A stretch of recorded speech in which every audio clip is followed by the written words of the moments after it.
Hi folks, Speedway Tag here. I want to show you Poison Pot from 2003, another one of these wooden abstract games by Pin International, and in the games collection Second Quartet, another group of 4 that came out in the early 2000s. Poison Pot's a 2 to 3 player game. Yeah, 2 to 3 always feels a bit strange to me. You kind of want 2 to 4, I guess. But having said that, this actually works well 2 or 3, and it's a fun little abstract game. Once again, as usual with these this line of games, the components are really good, nice, hard, good quality wood.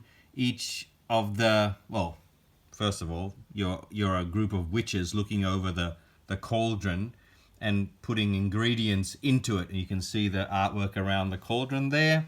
Quite cool. And yeah, so the wooden board's really nice, and the wooden pots are really nice as well. Very well done. Very simple game.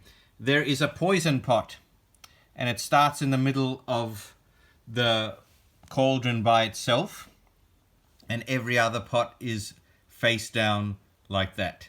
And very simple turn. You have to move a pot in the cauldron in a straight line somewhere. If you want, you can move the poison pot. So once you move one in the cauldron, you take one randomly from here. It doesn't matter whose color it is. It might be yours, it might be an opponent's. In a 2-player game, it might be a neutral color. And then you have to place it anywhere you like.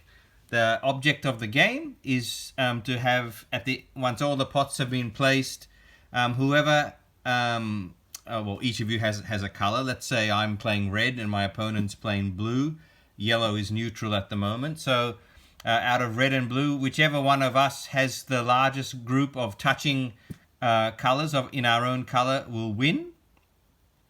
As long as it's not touching the poison pot. Okay, so there's where the strategy and the take that element of this game comes. When you can see your opponent starting to build up a good amount of color here. For example, the blue here has got 3 already. I might just take my next turn and go like that and push the poison pot next to that group of blue. If the game would end now, that blue that group of blue would not count. I'd win with the 2 reds. So I've moved a pot on the in the cauldron, and then I take one here randomly, and it's a yellow, which is neutral because I'm playing a 2-player game. All right, so we don't just put this randomly. You are trying to, and you can block your opponent. You can force the poison pot closer to them, or you can restrict where they can move the poison pot. If he now wanted to move it towards my red group, can't really do that at the moment. I might put that there to sort of keep the poison pot next to his group. Okay, he can move now. He can move anything. He can even move my pieces on the board if he wants. For example, he can take this red and move it all the way down here. Okay, which makes things really difficult. And then take another one of the pots. Okay, now he's got one of mine. He might put it here. I know he's creating a group for me, but at least it's near and touching the poison pot, which means, so remember, largest group of your color wins, but if it's touching the poison pot, it doesn't count. He's just created a situation where my largest group is touching the poison pot. So it's my turn now.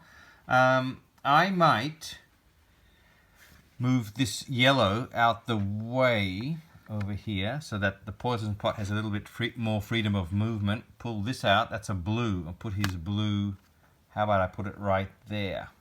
So touching the poison pot, his group is nullified there. He might move the pot away. Okay, and put it up here. And then take another piece. He's got blue. That's nice. You might place that there. Let's see. I might try and move this red.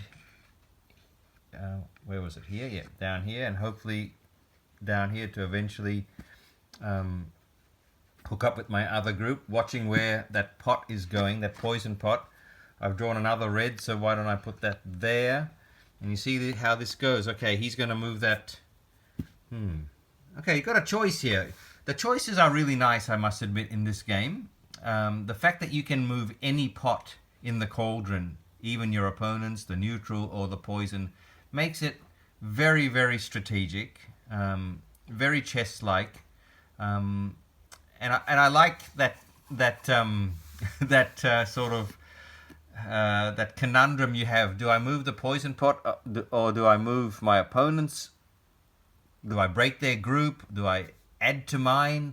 Like if the blue had a blue pot sitting over here, would he move it in here to make a bigger group? Should he start making a second group in case I manage to get that pot trapped in his bigger group, you know? So do you start making a second group? I think he might move this pot down here and take another one of these. He's got a red. Okay, he wants this red maybe there. Okay, I'm going to move the poison pot back here and take another color. There's my red. That's nice because now hopefully I can get that going. But he's obviously going to move this here and mess me up. He's going to draw a thing here, and he's going to put that neutral yellow right in the way. So I can't get the poison pot out the way. And so, as you can imagine, this keeps going like this until in the end there's all these pots are on the board. Okay, he might get a blue there, some yellow here, another yellow there. If this just turns out like this, I might have to start making another group of red over here, and he might be doing that as well. And so, as you can see, it's good to have two different groups going on. If the game ended here, now it wouldn't because we'd have to fill the whole board, but if it did end here, my red group is nullified because it's next to the poison pot. This wins with the biggest group of blue.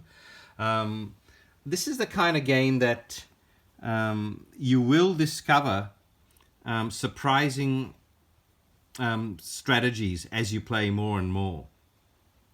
And those strategies will present basically in accordance with who you're playing, and I like that about this game. It's very quick to get out and start playing. The backs of the bottom of the pots might be a slight problem because some of them the wood grain is a little bit different to others. Like here you can clearly see the lines going across there, but here it hasn't. So you got a good chance remembering that one's going to be a blue every time. So you might have to throw those pots in a bag and not actually see them down like that, which is totally fine as well. That's Poison Pot. This is a fun abstract game. It's old. If you can find it somewhere, I recommend giving it a try if you like these sorts of games. Okay, thanks for watching. See you later.